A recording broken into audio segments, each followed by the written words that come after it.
You could say to trans people, what does it matter what I think you are? But then they get arrested for going into the wrong loo. What is identity, and has it been around for long? And I say, oh, race, gender, sexual orientation, nationality, religion, and they nod their heads. But that's a very weird list if you think about it. The one book that my father wanted when he was imprisoned in Ghana as a political prisoner in the early 60s, the one book he wanted was his complete works of Shakespeare. Then there's another way in which people say black culture, which you mentioned, which is, as it were, the culture that black people ought to be interested in. Damn that. Be interested in what you're interested in. In another way, they want to be proud of Shakespeare, and therefore they don't want anybody else putting their grubby hands on Shakespeare. And again, I say, no, I'm glad you like Shakespeare. I think Shakespeare is much to be liked, but you don't own it. Nationalism around the world today, they can't claim class prestige, but they can claim the prestige of their race or their nation or something. And the way prestige works, if you want to claim it, you have to stop other people claiming it too, because otherwise it doesn't do the job of lifting you up. Kwame, one of the things I most admire about you is your clarity. I just wanted to ask you, what has helped you think clearer, and how can people in general develop clearer thinking? The Inspire Us podcast.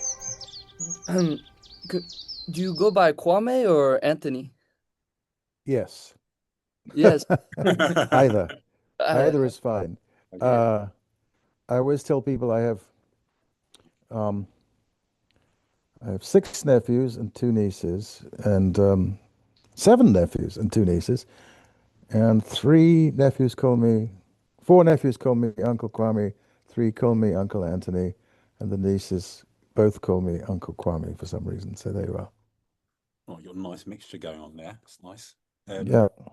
So, yeah, we're really happy to talk to you today, especially about, identity. And it's been such a prominent thing, especially in our generation. We're Gen Z, and growing up, we almost grew up with this. It was even a meme at one point. I identify as a, whatever it was, a helicopter or a goldfish. But it's been such a prominent part of our growing up, of our lives. And one of the things that you said in a video is that it's something we take for granted. It's something that we all talk about, but really we don't really maybe fully understand what it is and the impact it has. And I think even on a broader basis, which maybe we can get into a bit later, identity, even on a national level, where in England, there's this big conversation about this, lack of identity, of national identity. And even so, there's even a new wave of kind of young people that are reviving this identity of like white Europeans. And this is having a lot of effects and a lot of tensions and going on. But I guess maybe we can start with, what is identity, and has it been around for long, and how is it changing? Great. Well, thanks for asking me to talk to you. So the answer, in a way, the interesting place to start is with the last question you asked, which is has it been around for a long time? I think the answer to that is, in one sense, yes, because people have always had, if you read in the Shakespeare history plays, people are Welsh and English and French and so on, and they care about it. So that's a kind of national identity. And you will have noticed that in almost every society there are men and there are women, and that's a kind of social identity. But the idea that being Welsh and being a man are things of the same kind, right? They're both something called identities. That's a very modern idea. I don't believe anybody really had that idea before the 1950s. So the idea, when I say to people, oh, identities, and I say, oh, race, gender, sexual orientation, nationality, religion, and they nod their heads as if that's a natural list. But that's a very weird list if you think about it, right? Man, Protestant, gay, Anglo-Ghanaian. I mean, these are very, very different kinds of thing. So that's the modern idea. The modern idea is that these things are, that there's a set of them, they're in some weird way like each other, despite being very different from one another. And I think that they matter for how you live your life. Again, of course, in almost every society, perhaps in all societies, it matters whether you're a man or a woman or non-binary to live your life. But maybe people, in a way, didn't think very much about that. They didn't think, oh, it matters that I'm a man. They just acted as men or women, and they weren't especially reflective about it.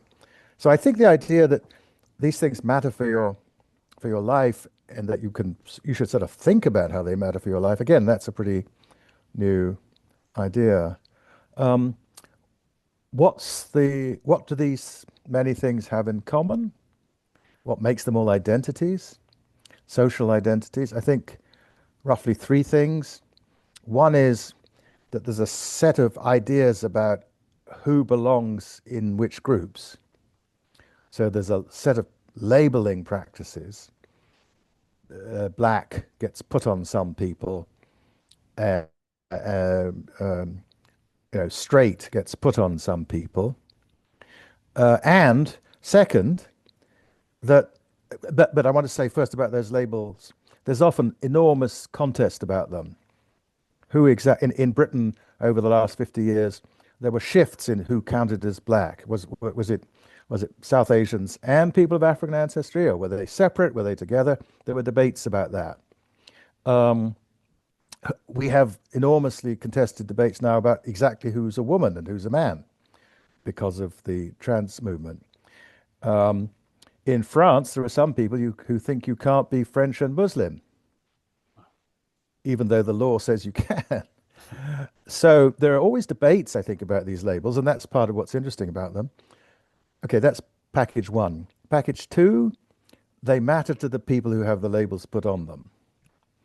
So people think of themselves as American, Ghanaian, gay, Anglican. These labels figure in the lives, in the way people think about their own lives. They care about them. And again, contest. What does it mean to be Anglican? What does it mean to be Anglican and gay now that the Anglican Church has given up on trying to have a coherent set of views about gay marriage and gay priesthood? There's going to be, some people think, well, you can't be a serious Anglican if you think that there should be gay marriage. You should leave the church. And other people think, no, that's exactly one of the things that Anglicans are, debate about. So that's the second thing. Identification, I call that, thinking of yourself as something. And again, contest about it. Third thing, obviously, it doesn't just matter to you that you're black. It matters to other people that you're black. It matters to other black people. Solidarity might occur as a result of your both thinking of yourselves as black. It matters to non-black people, because some of them are racist, for example, and they'll treat you in ways that reflect their disdain for people of other racial identities. But again, no general agreement about how you should treat people. Enormous debates about how much black solidarity there should be. Enormous debates about, unfortunately, about whether racism is wrong now. Some people seem to think it's not so bad. So we've got these three things. We've got the labels, we've got the identification, and we've got the way people are treated. And if you now look back at that list, man, woman, black, white, yellow, brown, Protestant, Catholic, Jewish, Muslim, atheist, and so on, if you look at all those things, they all have that feature. People think of themselves as atheists or not. They get treated as atheists or not. And there are debates about who counts as an atheist, because theology is complicated, and what counts as believing in God. So that's my story, and that's the story that I think was generated out of sociology and social psychology and some philosophy, especially in France in the 50s. You get all those elements are really there in the way Fanon speaks about black skin, white masks, about black identity. They're there in the way Simone Beauvoir talks about gender in The Second Sex. They're there in the way that Jean-Paul Sartre writes about Jews and Gentiles in his work on anti-Semitism, and they're there in social science, thinking in what's called labeling theory by sociologists in the 50s and 60s. So that's my story. That's I think it's new. Of course, the elements of it has always been there. There were Protestants already in the 15th century. But the idea that these are things of the same kind, and that the reason they're things of the same kind is that they have these three things in common and that they matter for people's lives. I wanted to ask you, to what extent do you think they debilitate us? And I want to draw on this example of like I live in London, but I absolutely love going to the countryside. Now, like I'll spend New Year's at the countryside, I'll spend my birthday at the countryside. But there's this stigma, or there's this perception about black people in the countryside. We should be more, aware and quite weary of where we're going.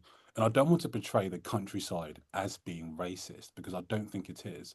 But I think the more salient point is that these identities are like forced upon us. So naturally, when I am in the countryside, there's a part of me which is a bit weary, and to an extent where I think it overrides or I think I lose sense of reality, because these identities are put on us and they're constantly reinforced. So, and I know you grew up in the British countryside, and you're clearly a black man.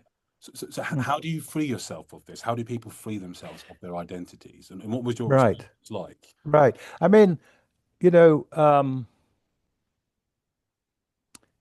so I grew up between Ghana and England, and because my mother was English, and when I was in England, I was in my grandmother's village in Gloucestershire.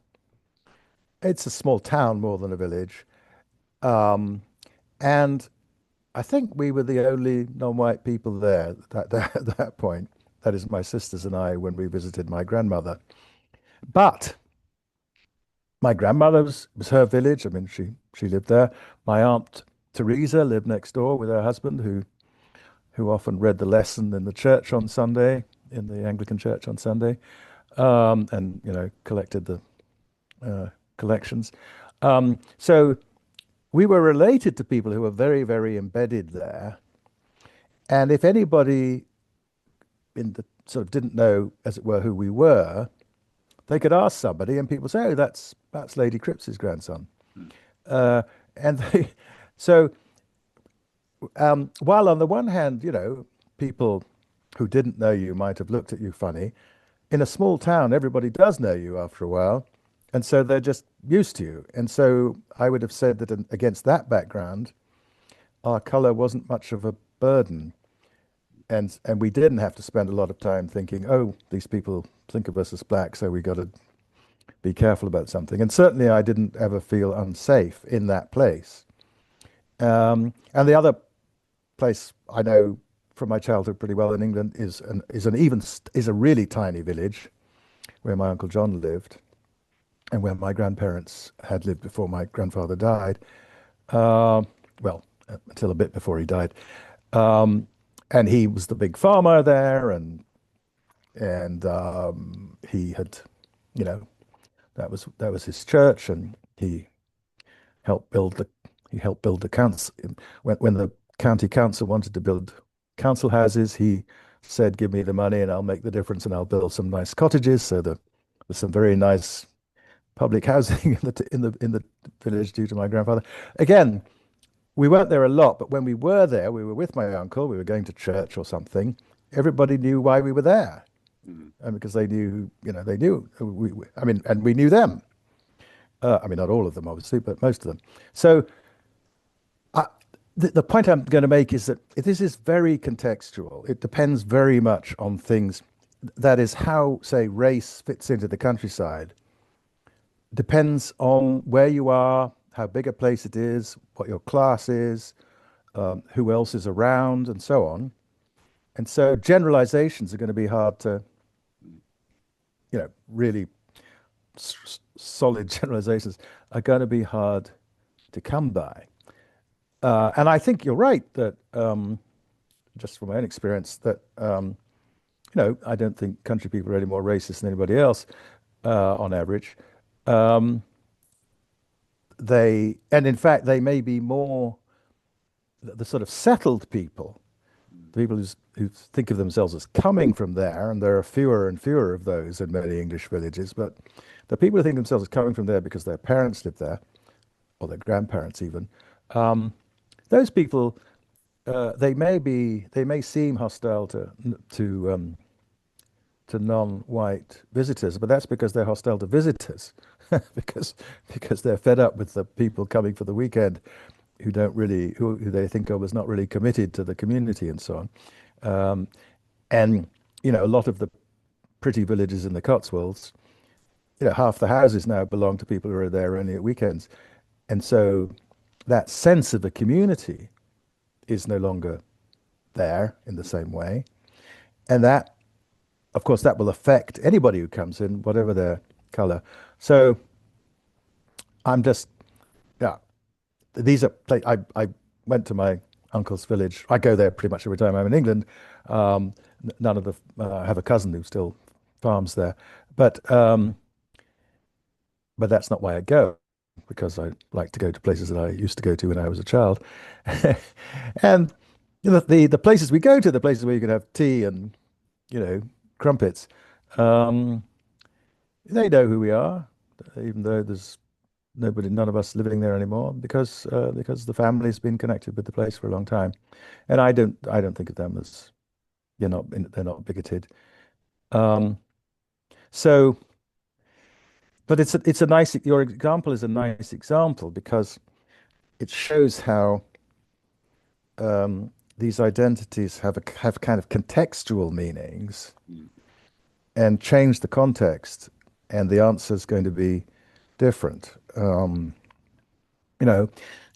What it means to be a man in a crowd of a soccer audience is different from what it means to be a man at the Queen Elizabeth Hall listening to a piano concert, and so on.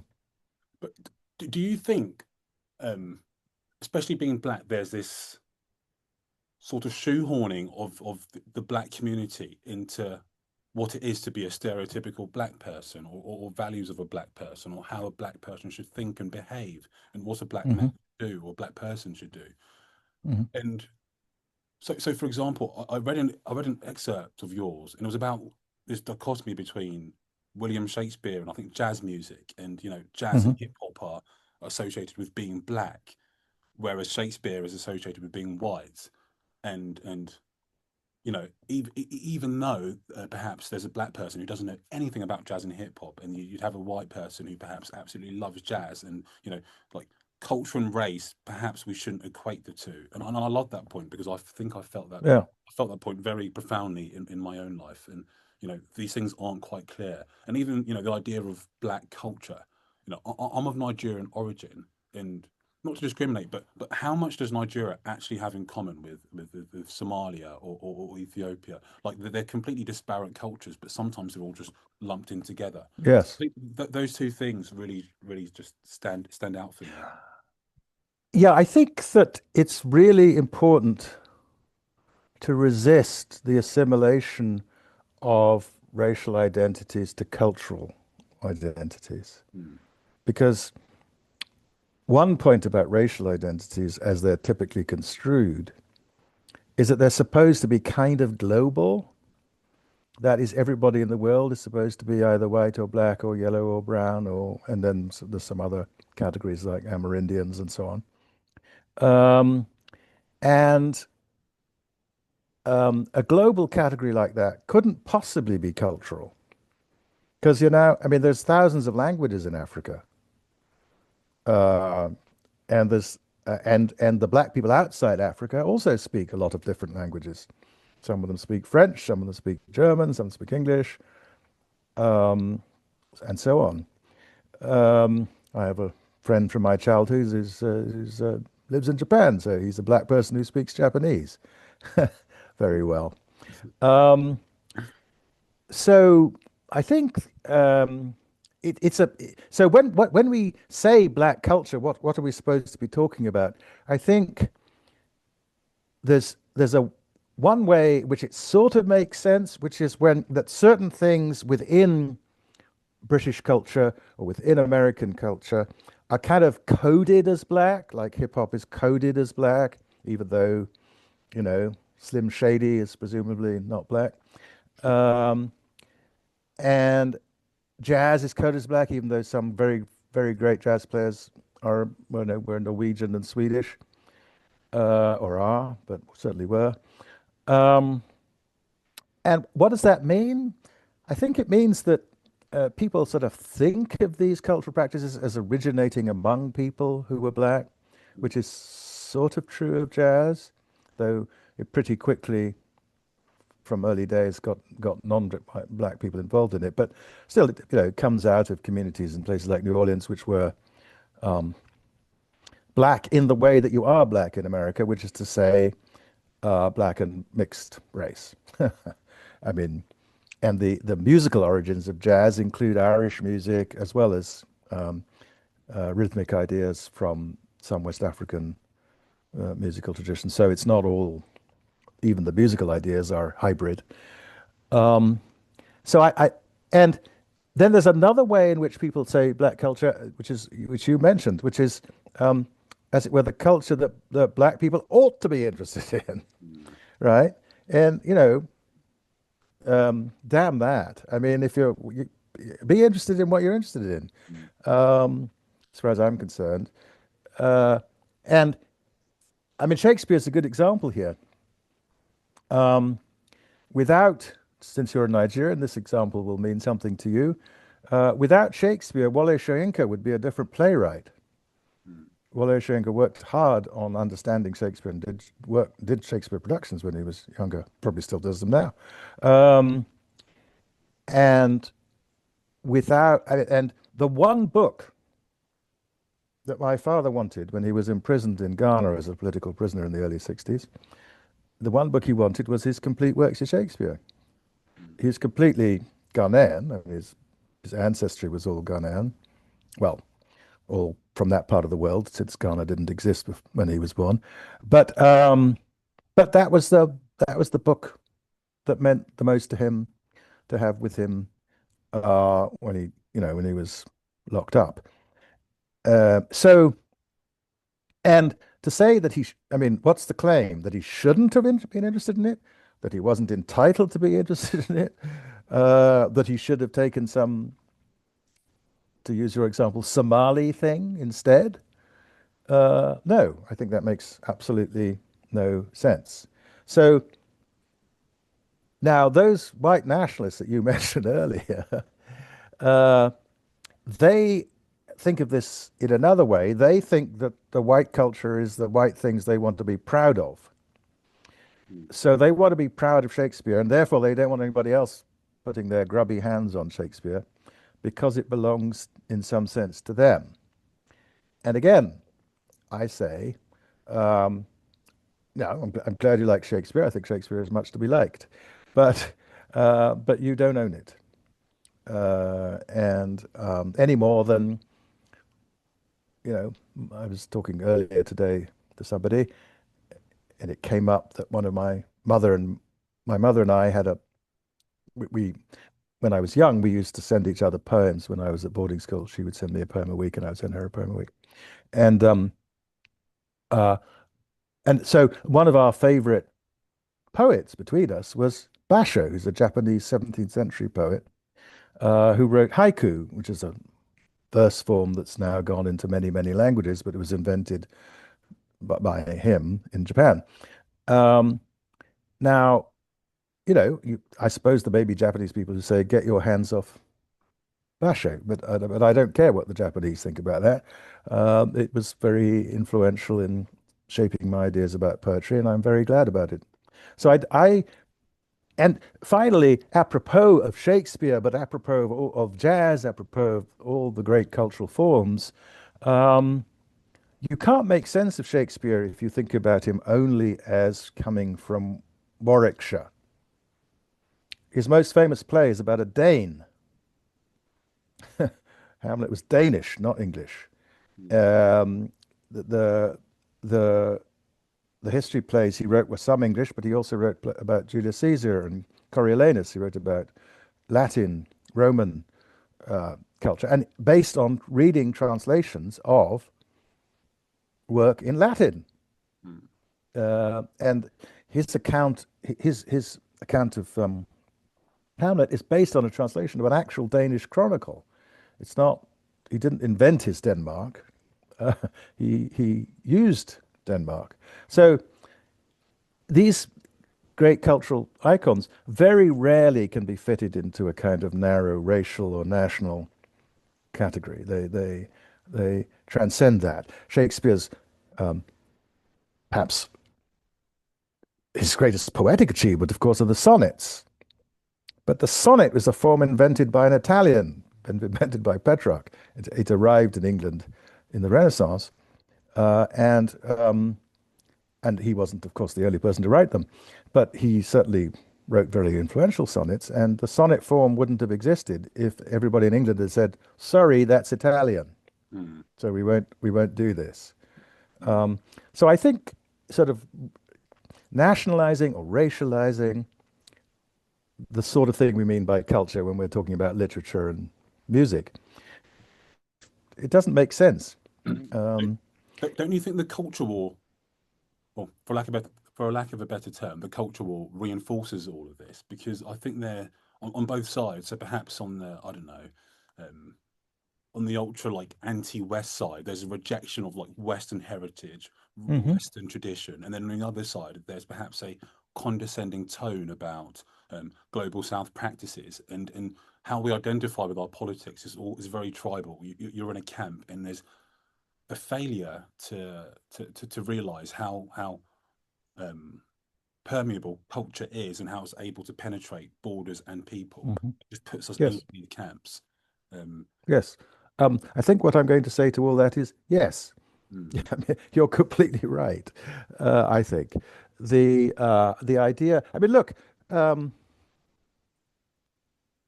Shakespeare wrote one play, a tragedy, whose hero was a Moor, a man of dark skin and Muslim origin, and surely the representation of Othello is, I would say, sympathetic.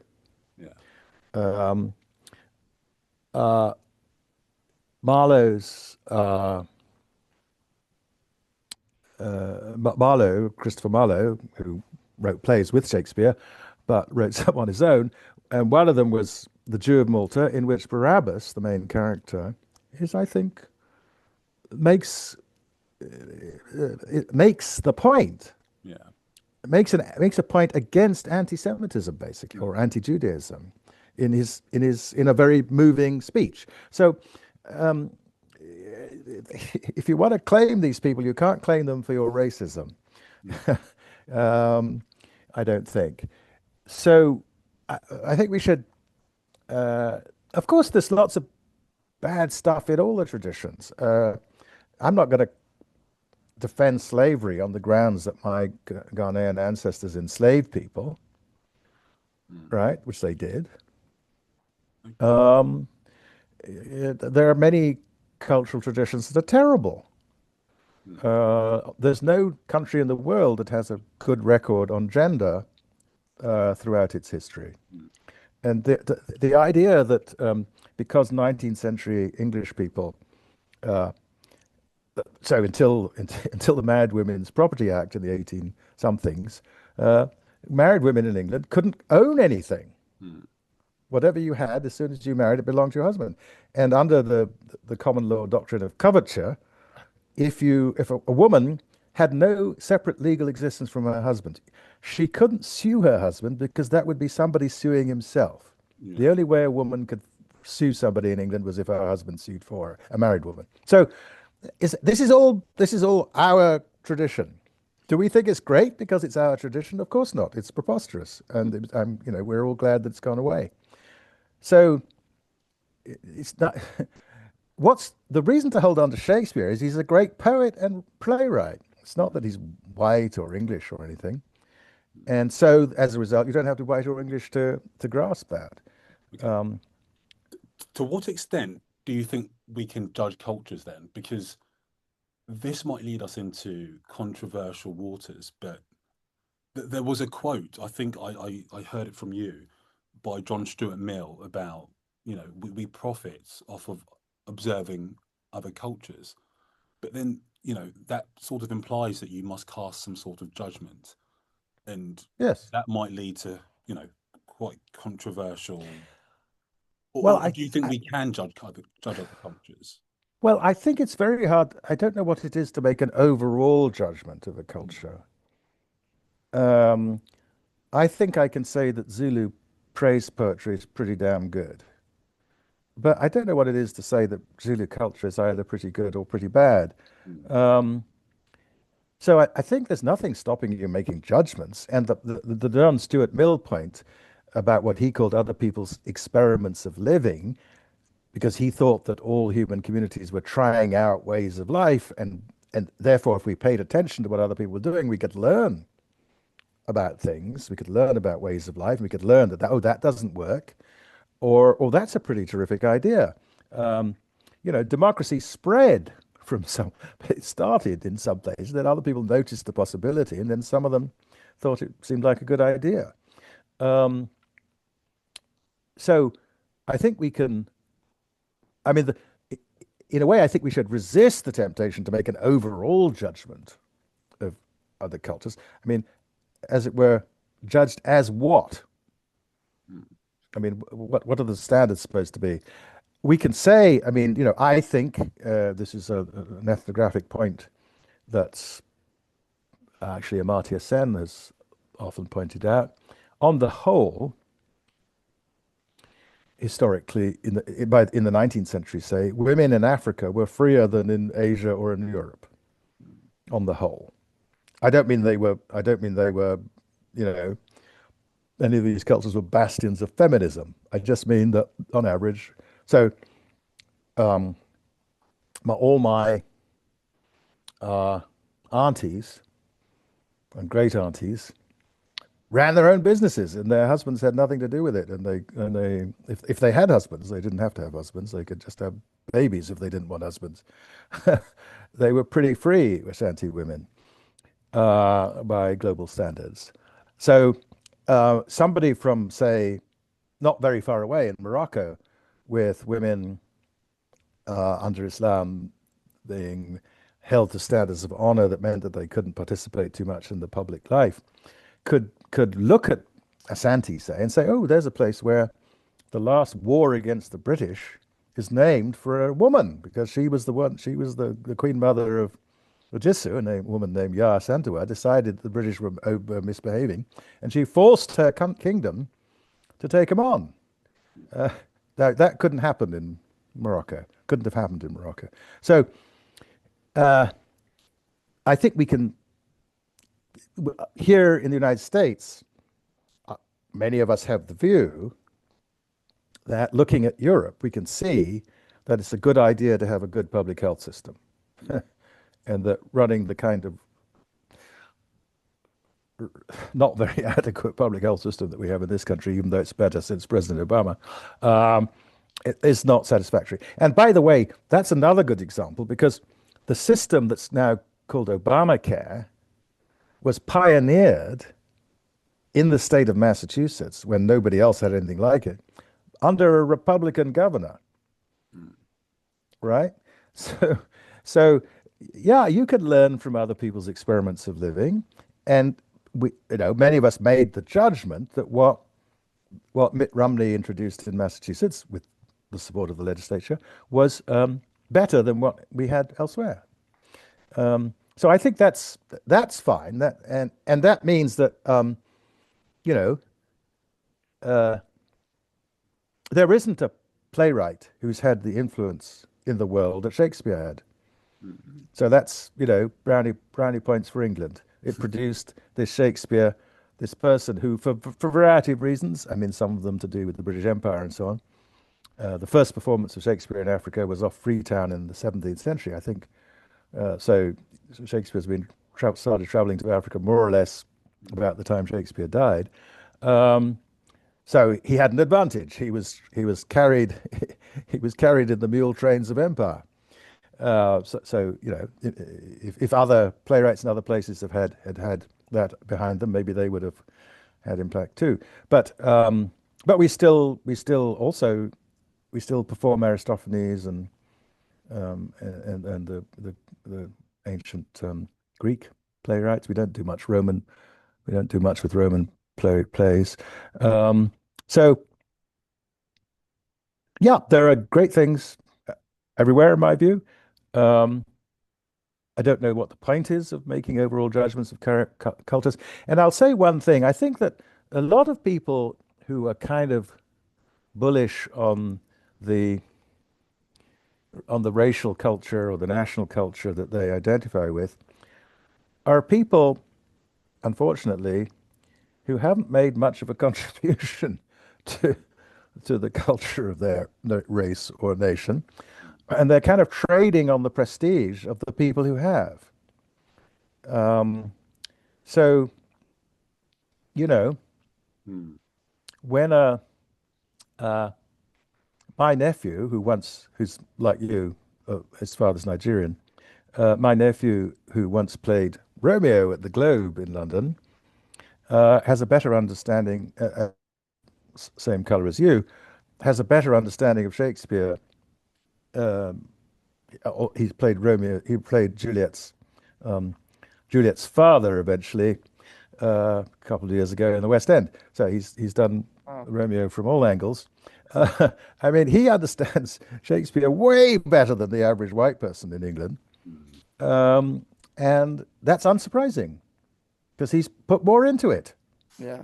But you mentioned that with this Shakespeare that they had this aspect of we want, this is ours and you can't have what's ours. To what extent do you think this conversation of identity is related to class? Well, first of all, class is a powerful kind of identity.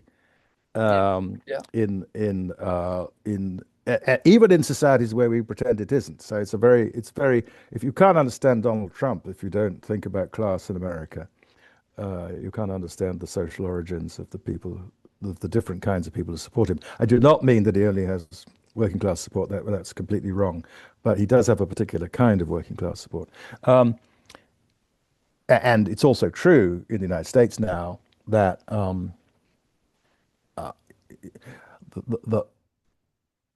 the part of the population that doesn't go to college tends to be right wing. I mean, support the Republicans, and the people who go to college tend to support the Democratic Party. So, and obviously, education and class are connected. I mean, tertiary education, college education is connected with class. So, class is a kind of identity, but you're making the equally and perhaps more important point, which is that class affects how the other identities work for you, right?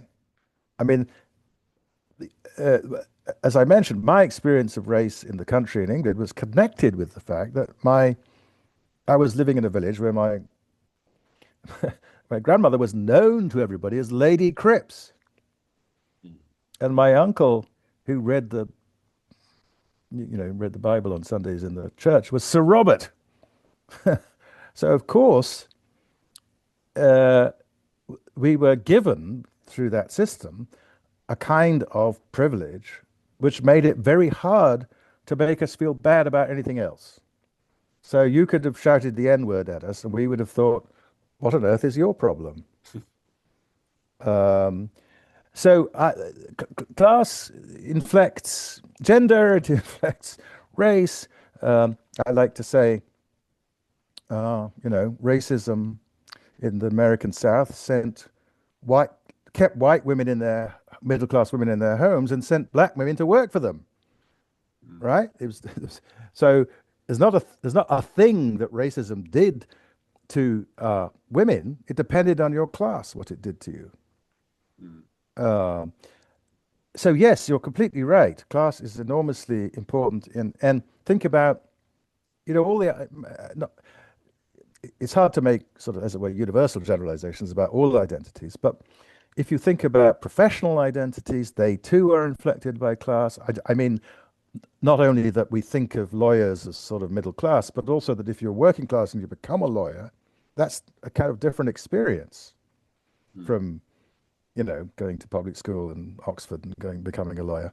So, um, yeah, hugely important, makes a big difference. And, um, I think that one of the temptations that's present in a lot of populist nationalism around the world today, not just in England or the United States, but in Hungary or in India, is a sense among the dispossessed that they can claim the prestige of something. They can't claim class prestige, but they can claim the prestige of their race or their nation or something. And so, and the way prestige works, if you want to claim it, you have to stop other people claiming it too, because otherwise it doesn't do the job of lifting you up over somebody. So I think that's a real phenomenon. Do you think the role of class is slowly being, I don't know the word for this, it's not as important as it was before? Well, perhaps I'm speaking from a very British perspective. I know British society is deeply entrenched in class, but I think nowadays less so. And again, Yes. to bring up the culture wars, but I think the new frontier is the culture war, and now class is less important. And I see the difference between like my generation. Like class isn't that big a thing, going to a private school doesn't. You don't feel like there's a massive difference between someone who is state educated and non-state educated. I mean, obviously it still matters. Whereas when I speak to friends who I have from the older generation, I can really feel there's a sense of class resentment or class division, and I slowly think. Clearly, class has shifted in Britain in good ways. The kind of until sometime in the middle of the 20th century, whole swathes of the class structure just didn't have, for example, had almost no access to tertiary education, and now that's not true, and that's good. I mean, there were a few people who got through one way and another. I don't mean nobody did, but it was, and it's still the case, by the way, in England, that if you come from the bottom 15% of the income distribution, your chances of going to college are very small. They're under 5%, I think. So there is, but that's not the old class system. This is something, that's not the aristocracy and the gentry and people with titles. That's a different thing. And I think the aristocracy, gentry, people with titles thing has significantly declined in England in good ways. And pushed in part, not just by the left, but Mrs. Thatcher pushed some of that through by being against sort of unmerited privilege. I mean, she was inclined to over-reward the successful, but she didn't favor rewarding people just for being born in the right place, in the class system. So those changes are good. But look, it is also true that a new kind of class system exists, this meritocratic class system, in which if you're in the top 10%, you can do things to make sure that your kids get a lot of good stuff. I don't mean you can send them to private schools, sure, but that's not as important as the fact that you can get them tennis lessons and tutors if they're not doing very well in their mathematics classes, or you can connect them with interning opportunities in their summer holidays and so on. So there are all these privileges associated with being well off still in England, and of course everywhere else. I mean, that's a feature of the world. It's not a feature of England. And in a way, the rhetoric of meritocracy has the effect of concealing that, because we are now more inclined to give the job to the person with the qualifications. But that doesn't mean that it isn't the case that it's easier if you're born to rich people to get the qualifications than if you were born to poor people, right? That's still true. There's a perfect example of this over the very long haul, was with the imperial bureaucracy in China from the Ming on, which was what we call mandarins. Those literati you got to be the top person in the system. You got to work in the capital as opposed to the provincial capital by success in exams. In that sense, it was highly meritocratic. But who was successful in the exams? Well, the people whose parents, whose fathers, were in the last round of successful people. And so, even though it was in a sense meritocratic, huge swathes of the population couldn't compete in the exams because they couldn't write. They couldn't afford the tutors necessary to write the language. And the same is true in England. It's still much, much harder for poor people to get their kids the qualifications, which then, yes, you can use. So now in the old days, if you were working class, you couldn't get some jobs, even if you had the qualifications, right? And that's the thing, that's the good change. But we shouldn't lose track of the fact that who gets the qualifications is also something that's shaped by opportunity, and opportunity is not equally distributed across the income distribution. But I'll grant you that there's no longer that sort of hierarchy, simple hierarchy, aristocracy, gentry, upper middle class, lower middle class, working class. That's gone. I agree. And if you think about, if you run a really successful plumbing company, and you're a plumber, you're rich. But plumbers used to be regarded as kind of, déclassé. And the point is, in the past, the plumber might have agreed. He might have thought, yeah, I'm rich, but I'm not up with the toffs. But he doesn't have to agree anymore. Right? He can think, I'm rich, and that guy over there who went to a good school is not. And why should he look down on me? I'm going to look down on him. So I think the big divide in the societies of the North Atlantic now is between people who go to college and people who don't, in terms of opportunity and in terms of politics. I mean, again, the Democratic Party of the United States is the party of the educated bourgeoisie. So is the Labour Party. Right? That's part of the problems of the Labour Party, right? The Labour Party has lost its connection with the poor, basically. Interestingly enough, the current Labour cabinet has fewer people from the old upper class. I mean, the fewer people from Oxford and Cambridge and all that than any Labour government ever. So that has shifted a little bit. There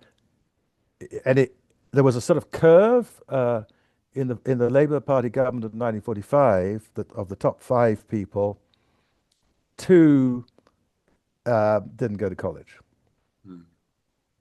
Then by the time you get to Blair, there's nobody in the cabinet who hasn't gone to college, and most of them went to Oxbridge. And that thing seems to have declined in the Labour Party. And that's a sign of the thing you're talking about, the shift in attitudes. But the fact that we don't have the old class system shouldn't allow us to lose track of the fact that opportunity is very, very unequally distributed in all these societies. I wanted to ask, and especially from the conversation we had about, Black identity and this idea that, you can break out of these stereotypical identities placed on different things.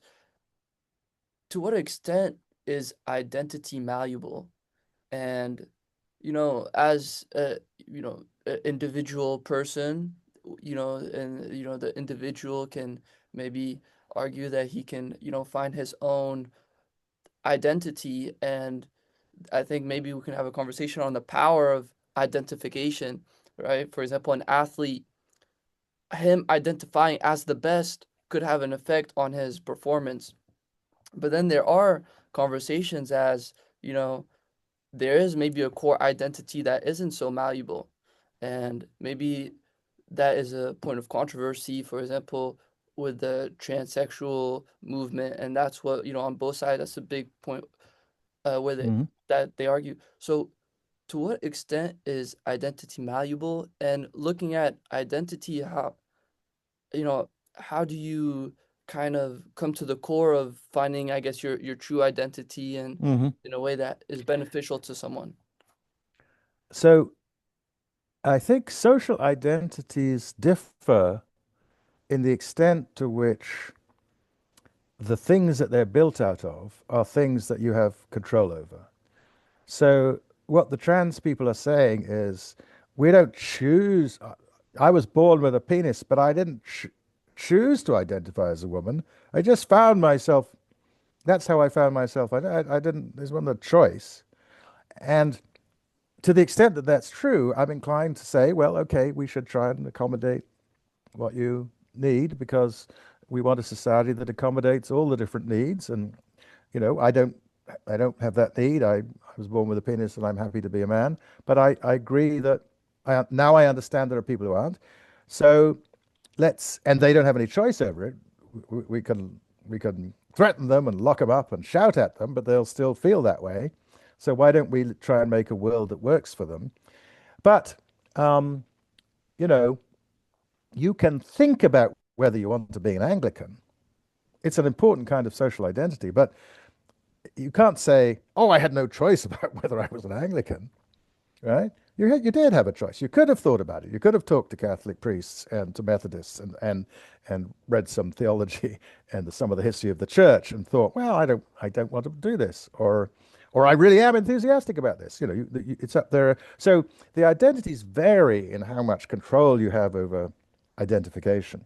But look, even when you have as little control as I did over thinking of myself as a man, as a boy, and then as a man, there are different ways of being a man, and I have control over that, right? I could be tempted to be a kind of bossy patriarchal husband, or I could think about it and decide that that's not what you should be, and so I could train myself out of those habits, and I could decide I don't want to be that kind of man. I want to be another kind of man. I want to be another kind of man who's a partner to my wife. So even when it's very constraining, because it's built on something like gender identity, which does seem to be kind of hard to, many people anyway, find it hard to adopt a gender identity other than this one that they feel. The same is true about sexual orientation. I didn't decide to be gay. It wasn't a plan, right? I just found myself desiring other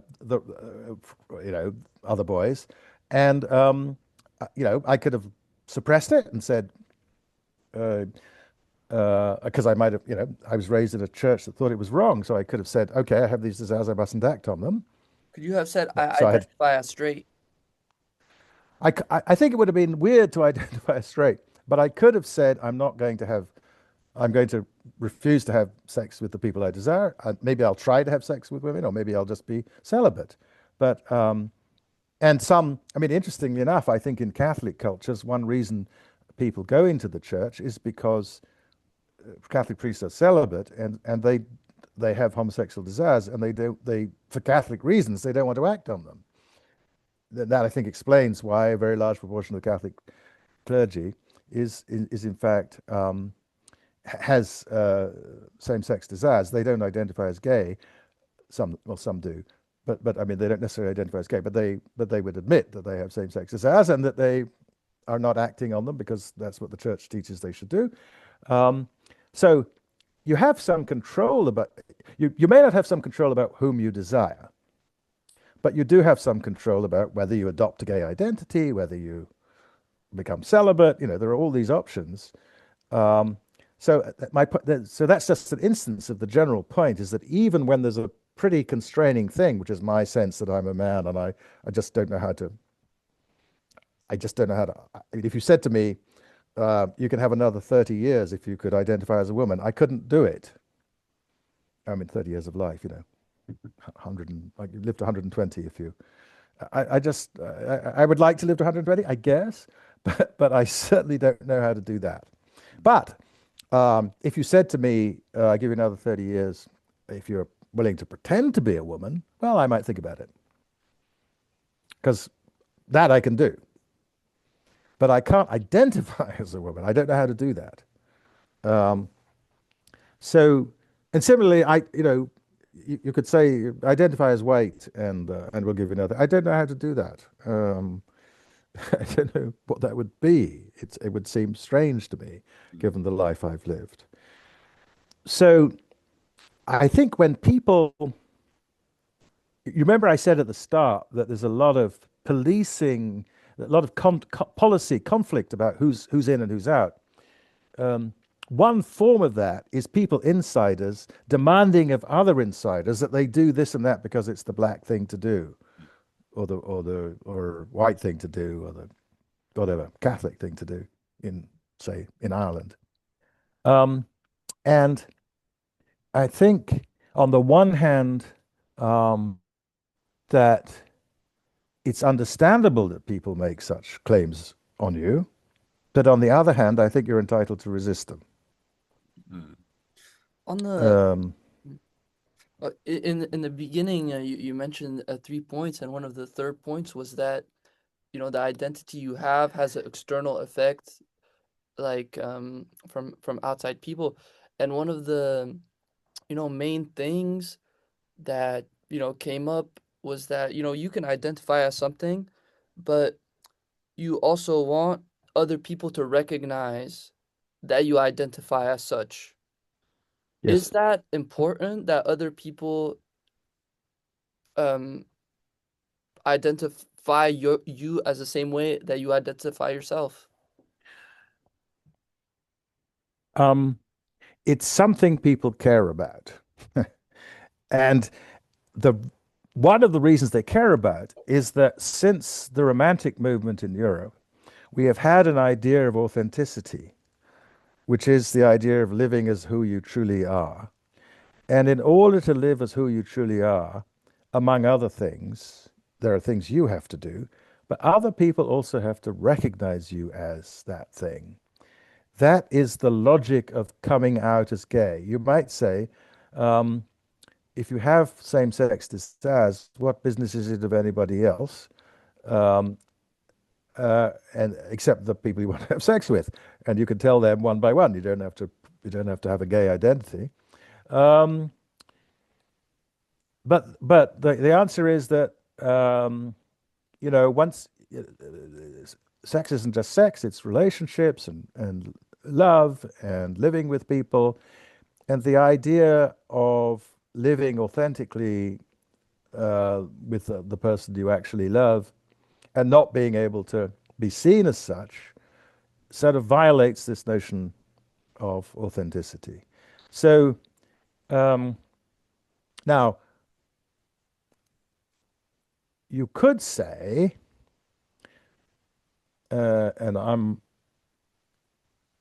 upper class enough that I can say, my nanny did say,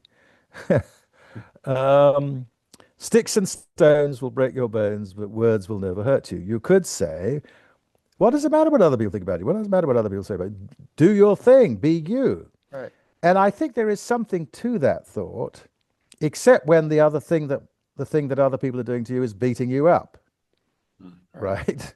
Or denying you a job, or saying you can't live in this building.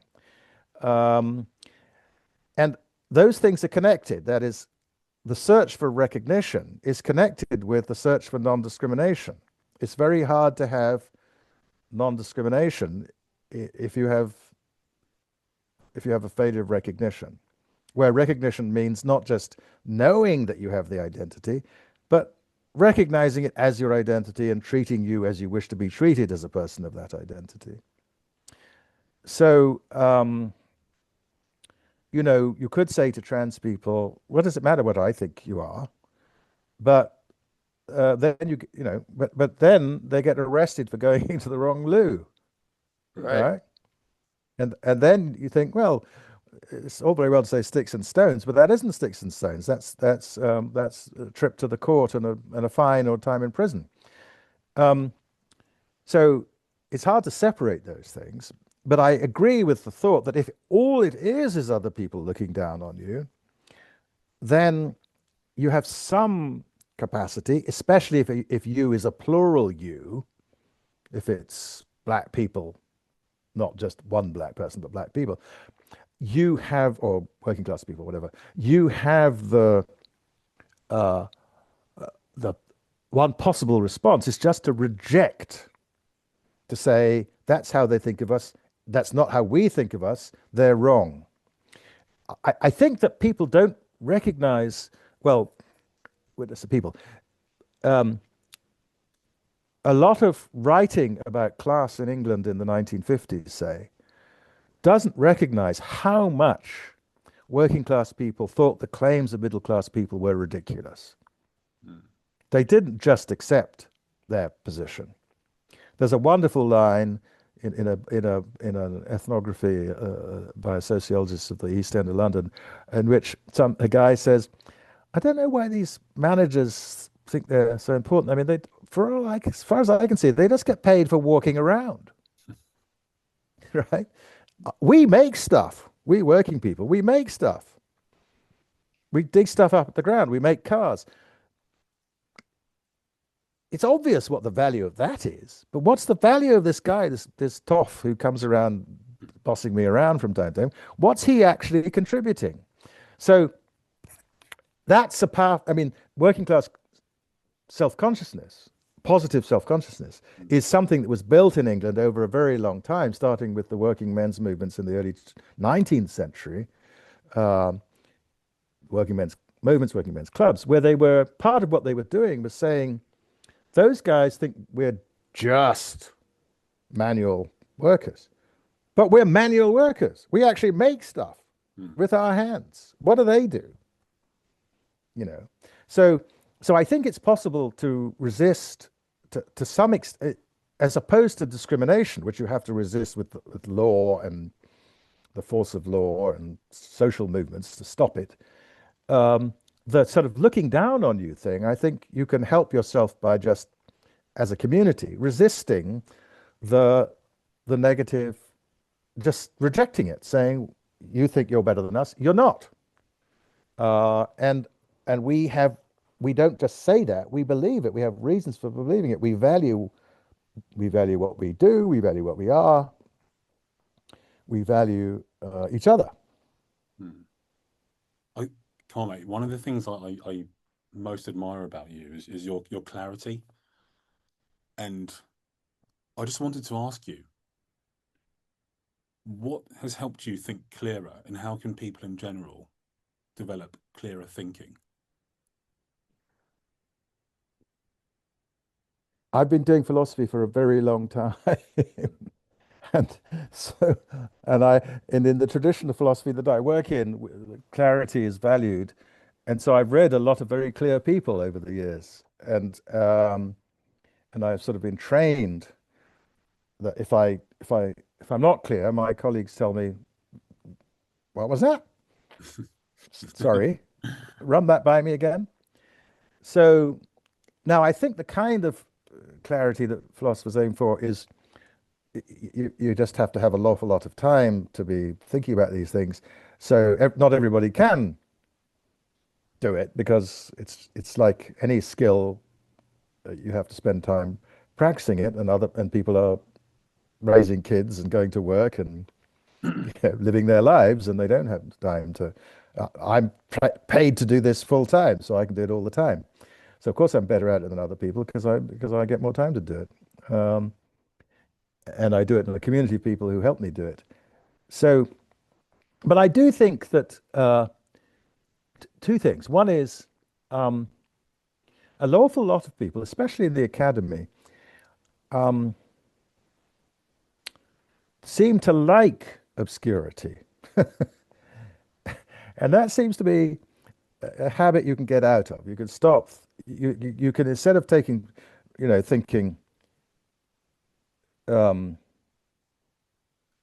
I mean, take Foucault, whom I have learned a lot from, by the way. But there's parts of Foucault that are very difficult to make sense of. And because he's operating in an intellectual world that includes people who are even harder to make sense of, like Sartre and French philosophy. And there are people who seem to think that it's better if it's sort of darkly obscure. And it isn't, I don't think. I think that, you'll muddle yourself up, first of all. It's not just that you won't be helpful to other people if you don't try to think clearly about things. So first thing I think is, when you're reading something that you think is helpful but it's obscure, I think you should say to it, can't you do this? Can't you do better? Can't you? And to try to find articulations of the useful ideas that are a little bit clearer. There are things, it's important to distinguish between obscurity and technicality. There are some things you can't understand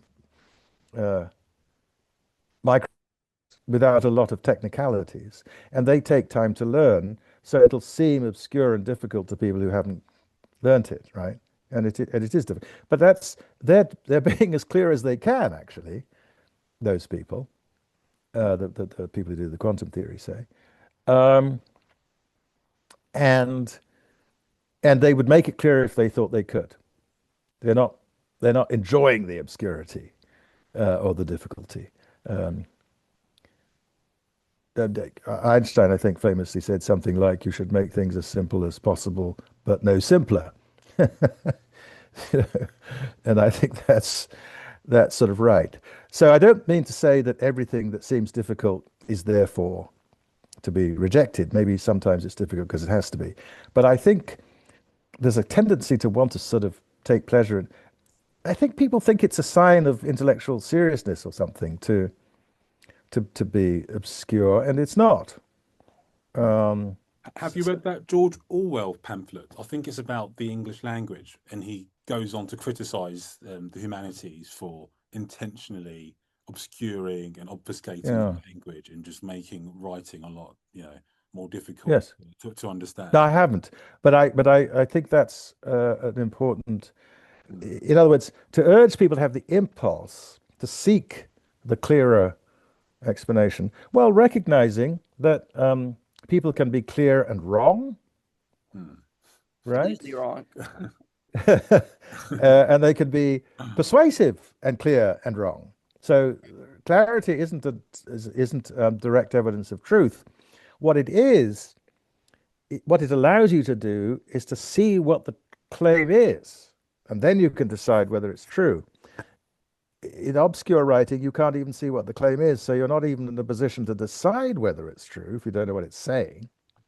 You don't really know what it's saying. And to repeat, some things are difficult. I don't mean that everything can be as easy as ABC, but trying to get clearer, I think, is a good impulse. And that is something that you don't have to have a professional life as an academic to do. You can just try in your everyday life, when someone says something that seems obscure, to ask them to tell me that in English. Tell me that in a way I can understand. Tell me a story that will make me understand it. Give me a picture that will help me understand it. Lines of prose aren't the only way to explain things. Sometimes a good diagram explains things better than 10 pages of prose. Sometimes a good narrative, a story, an idea about Silas Marner, the novel, is as good a way of understanding what's wrong with becoming obsessed with material values, because he's a miser and he collects gold, as a long essay on the ethics of ownership. But I think it's I've been thinking about this a bit recently because I've been in a group that's thinking about some of the problems in the humanities, and I think one of them is that there are parts of the humanities where people don't value clarity enough. And you can do very complicated things while being clear. Mm. Yeah, I think I've struggled as well because you try to engage with some papers or some academics, and it's pushing you right away, and it's making it, I don't know, quite exclusive. Yeah. And unintelligible to a lot of people, which I think is a massive issue. And I don't want to take too much more of your time, sir, but I really wanted to ask you about your ethicist column on the New York Times. It's absolutely captivating. But I just wanted to ask you, does it not bother you? Do you not get deeply disturbed sometimes with the questions and the situations people throw at you? It's before I did this, for better or worse, I didn't spend a lot of time thinking about the myriad ways in which people can get themselves into trouble. I guess I knew we were a species that was good at that, and I guess I knew that the people were getting themselves into trouble all the time. But it is fascinating how many ways people can find to take an ordinary human life and mess it up. That's an understatement. So some of the questions are crazy. Yeah. But yeah, So sorry. sometimes, I mean, one of the puzzles is how people get themselves into these difficulties. Another puzzle is sometimes is how they can't see the way out, because often the way out seems to be pretty clear. And you think, why are you asking me this? All you have to do is think about it for 5 minutes and you can see what you should do. But it's been good for me. I mean, when I was asked to do it first, I thought, I'm a philosopher. I don't know that I'm going to be much help dealing with the problems of everyday life. So it's been somewhat, dare I say, uplifting to discover that the tools of my trade can be brought to bear in thinking about the problems of everyday life in a way that illuminates them. This last night, somebody from this isn't the column, but somebody from the Times was, because of the column, sometimes journalists from the Times call me up to ask me ethical questions, and well, not just from the Times. And somebody asked me to think about a story that's circulating now here because some major figure in sports has resigned because he was discovered to be having an affair with his sister-in-law. And the question this person asked me was, do you think it makes a difference whether it was his wife's sister or his brother's wife, who are both sisters-in-law? Right?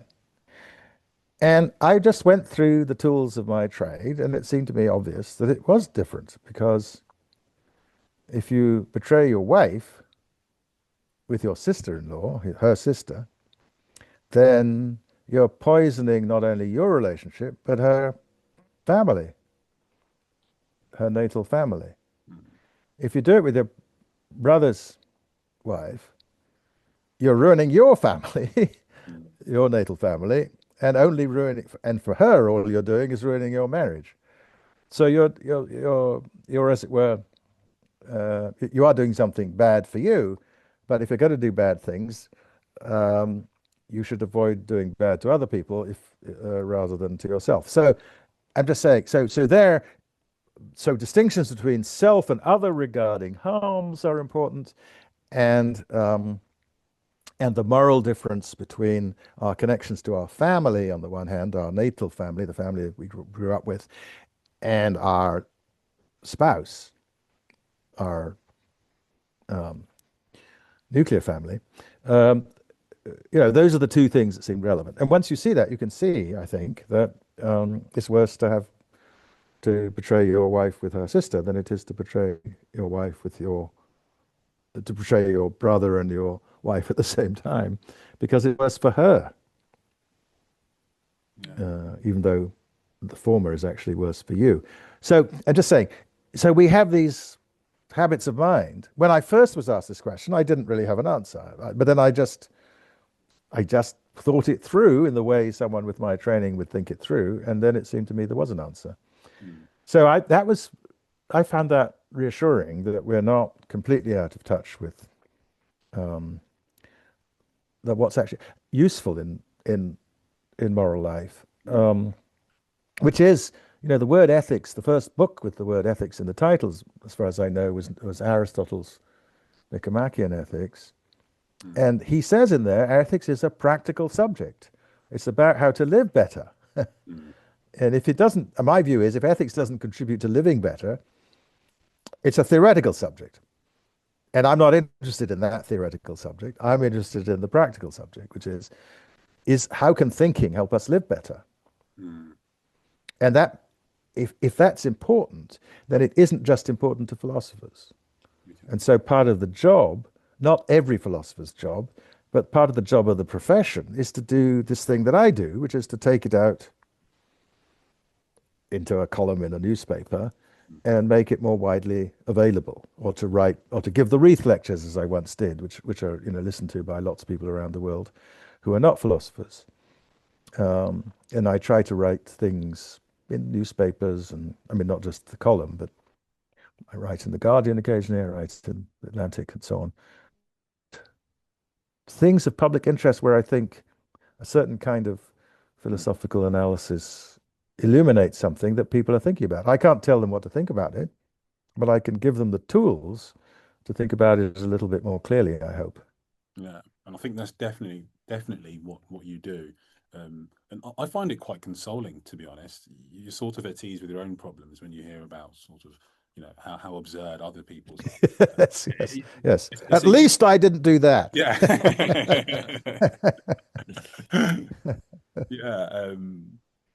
It's not a privilege to be able to speak to you. Oh, it's great. It's a great privilege to talk to you guys. Oh, thank you. Very, very kind of you.